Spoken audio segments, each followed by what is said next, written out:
اللہ اللہ کرے گی، اس کے لیے تو راستہ چاہیے، رہنما چاہیے۔ بغیر رہنمائی اور بغیر رہنما کے آپ اللہ اللہ کیسے کرو گے؟ جس طرح درس نظامی ہے کہ پہلے آپ اردو سیکھو گے، پھر فارسی پڑھو گے، پھر میزان نشائی پنجن پڑھو گے، نحوے پڑھو گے، پھر ہدایت النحو پڑھو گے، پھر قافیہ پڑھو گے، پھر شرح بھی پڑھو گے، پھر فلاں کتاب پڑھو گے، یہی ہے نا؟ ایسا ہی تصوف کی لائن میں بھی پہلے ہے یعنی 6 تسبیح، ان میں یہ سبحان اللہ والحمدللہ یہ دونوں بھی شامل ہیں۔ پہلے 6 تسبیح، پھر 12 تسبیح، پھر 5 انفاس، پھر آپ کے ذکر قلبی، پھر مراقبہ، یہ 5 سبق۔ 5 سبق کے بعد 5 سبق میں کامیاب ہو گئے، پیر صاحب آپ کو شرافت دے دیں گے، آپ کو اجازت دے دیں گے، آپ ولی کامل بن گئے۔ ایسے ایسے خواب آتے ہیں، سمجھے نہیں؟ ایسے ایسے خواب سناتے ہیں لوگ، تو یہی اللہ اللہ کرنے کا ذریعہ اور سبب ہے یہ۔ اس لیے کسی اللہ والے بزرگ سے استخارہ کر کے باعث ہو کے یہاں سے جانا ہے۔ حضرت شیخ الاسلام مدنی رحمۃ اللہ علیہ اپنے دورے سے، اس دورے میں 200-250 بچے ہوتے تھے، دورے کے طلباء کو روک لیتے تھے تفسیر افطار وغیرہ میں، تو یہ لوگ تفسیر پڑھتے تھے اور پڑھ کے حضرت کے بعد 1 گھنٹہ کا تفسیر کا، اور یہ اللہ اللہ کر بیت ہو جاتے تھے، وہ کہ اللہ اللہ کرتے تھے، تو اللہ اللہ کر کے یہ لوگ پوری ترقی حاصل کر کے پھر آگے جاتے تھے، سمجھے جی؟ دونوں طرف سے فائد ہو کے ظاہر علم اور علم معرفت دونوں حاصل کر کے ایک ساتھ جاتے تھے، تو ایک ایک جگہ کے ایک ایک آفتاب و مہتاب بن کے جاتے تھے، آفتاب و مہتاب بن کے جاتے تھے۔ اس لیے میرے عزیزوں، یہ کام کرنا بہت ضروری ہے تمہارے لیے۔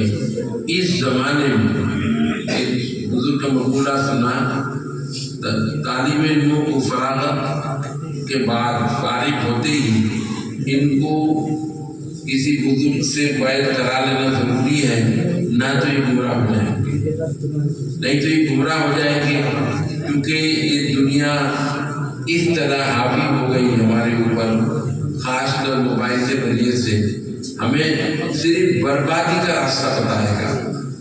بلا وجہ موبائل ہاتھ میں لے لو گے اور لے کر دنیا کی چیزیں دیکھنا شروع کر دو گے، اور اس میں دلچسپی ہوتی ہے انسان کو، بری چیزوں کو دیکھ کر سن کر دلچسپی زیادہ ہوتی ہے، اسی لیے انسان کی زندگی اسی طرح برباد ہو جائے، پتہ بھی نہیں چلتا۔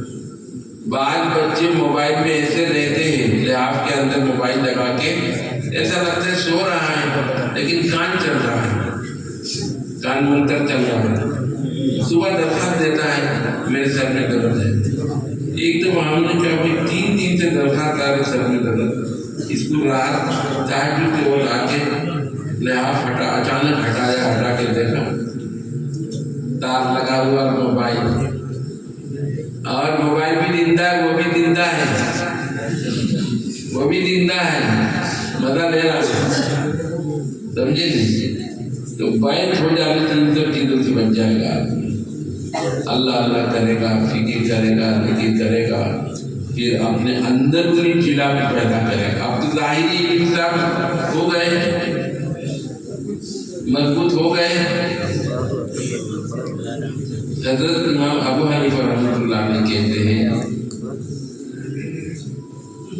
ان کے پیر شیخ مردی تھے، وہ 2 سال جا کر ان کے 2 رمضان پیر کے یہاں تھے، 2 رمضان پیر کے یہاں تھے۔ انہوں نے کہا بعد میں لولا سنتان لہلک النعمان، لولا سنتان لہلک النعمان، یعنی اگر نعمان ابن ثابت کے 2 سال نہ ہوتے، 2 سال کا مطلب کیا ہے، 2 رمضان اپنے پیر کے یہاں گزارے، لولا سنتان لہلک النعمان، اگر نعمان ابن ثابت کے 2 سال نہ ہوتے، نعمان تو الگ ہو گیا ہوتا، برباد ہو گیا ہوتا۔ حضرت رشید احمد گنگوہی سے پوچھا گیا، حضرت نے تو پڑھ لیا سب کچھ، پھر بیعت ہونے سے کیا فائدہ آپ کا؟ کیوں بیعت ہوئے آپ؟ حضرت حاجی ناظر مہاجر ہم کی کہا، انہوں نے کیا جواب دیا؟ ہم نے ہدایت کے باب میں ہدایت میں پڑھا، یہ باب نکاح، یہ باب صلاح، یہ باب فلاح، یہ باب فلاح، یہ پڑھا ہم نے، لیکن اس کا مزہ ہم کو جو ملا بیعت کے بعد ملا۔ بیعت کے بعد باب الصلاح نہیں ہے، باب رسول اللہ، باب الصلاح نہیں ہے، باب رسول اللہ۔ آپ نماز ایسے پڑھتے ہیں، ان تعبد اللہ کانک تراہ فإن لم تکن تراہ فإنہ یراک والی نماز پڑھتے ہیں بیعت کے بعد۔ بیعت کے بعد ہم ایسی نماز پڑھتے ہیں، ان تعبد اللہ کانک تراہ فإن لم تکن تراہ فإنہ یراک۔ سمجھ رہے ہیں؟ حضرت رشیدہ گنگوئی کی بات ہے یہ۔ حضرت ابو الحسن علی ندوی کا تو نام سنا، ابھی حال ہی میں انتقال ہوا، وہ یہاں رائے پور آئے حضرت رائے پوری کی خدمت میں۔ حضرت یہ لا الہ الا اللہ، لا الہ یہ کیا ہے، کیا بلا ہے، ہمیں کچھ اور بھی بتائیے، ہم یہ سب نہیں کر پائے۔ اچھا دو چار دن میرے ساتھ رہو، دو چار دن رہو میرے ساتھ، اس کے بعد اس کا جواب دو۔ دو چار دن کے بعد دیوانے ہو گئے حضرت، اس میں تو بہت مزہ ہے، اس میں تو بہت مزہ ہے، بعض چیزیں میدان میں اترنے کے بعد ان کا اندازہ ہوتا ہے یہ مزہ یہ میٹھا ہے، کڑوا ہے، پھیکا ہے، کیا ہے، اترنے کے بعد پتہ چلتا ہے۔ میرے عزیزو، آپ لوگ علم ظاہری سے فارغ ہو گئے ہیں، علم معرفت حاصل کرنی ہے۔ علم معرفت جب تک آپ کے پاس نہیں آئے گی تب تک آپ علم کا مزہ ہی نہیں پاؤ گے۔ علم کا اب قرآن کی آیت کی تلاوت آپ کرو گے، اب تو اگر دھیان کرو گے، کیونکہ فارغ بال ہو گئے، ہر اعتبار سے فارغ ہو گئے، اب جو معنی کی طرف دھیان کرنے جب پڑھو گے، دیکھو کتنا مزہ آتا ہے۔ آج جو پڑھ کے دیکھو، اب تو ادھر معنی جانتے ہو، بہت زیادہ نہیں جانتے ہو، تھوڑا بہت جانتے ہو۔ حضرت عمر رضی اللہ تعالیٰ عنہ کا واقعہ سنایا، سورہ یوسف فجر کی نمازیں پڑھتے تھے، انما اشکو کیا ہے، میں پوچھ رہا ہوں، انما اشکو کے بعد واو ہے، انما اشکو بسی وحزنی الی اللہ۔ اس آیات میں پڑھ کے پڑھتے روتے روتے روتے گرنے والے ہو جاتے تھے۔ کیوں؟ اس کا مزہ آ گیا تھا۔ ابو بکر رضی اللہ تعالیٰ عنہ رجل بکا، عائشہ نے کیا کہا تھا، بہت رونے والے آدمی، تو اپنے گھر کے بعد چبوترے میں جب پڑھتے تھے پورا بیان جمع ہوتا تھا۔ یہ رو رو کے ایک ایک آیت پر، یعنی ترغیب و ترہیب کی آیتوں کے اوپر، جنت دوزخ کی آیتوں کے اوپر اس قدر ہوتے تھے، آس پاس کے غیر مسلم آ جاتے تھے، سمجھے، بعد میں مجبور ہو کے گھر بار چھوڑنا پڑا، چلے گئے۔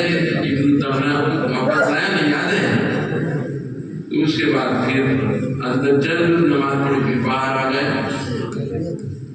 مطلب یہ ہے کہ معنی سمجھ کے قرآن کو پڑھنا کتنا مزہ آتا ہے۔ یہ تہجد میں جو اٹھ کے تو نماز پڑھو گے، بیعت ہوتے ہی تہجد نہیں چھوڑ سکتے، یہ سب کی سب ہدایت ہوگی۔ اور پیر صاحب کی کیوں ہدایت؟ اللہ کی ہدایت، اللہ کا حکم، نص سری ہے۔ حضرت عمر نے کہا، ایک ابی بن کعب نے ایک رات بہت لمبی پڑھا دی، سحری تک پڑھا دی تھی وہ تراویح کی نماز، تو انہوں نے کہا بھائی ایسا مت کرو، جو نماز تم پڑھ رہے ہو تراویح کی، اس نماز سے زیادہ آپ سے تہجد کی نماز پر نص سری ہے، نص سری اس پر ہے۔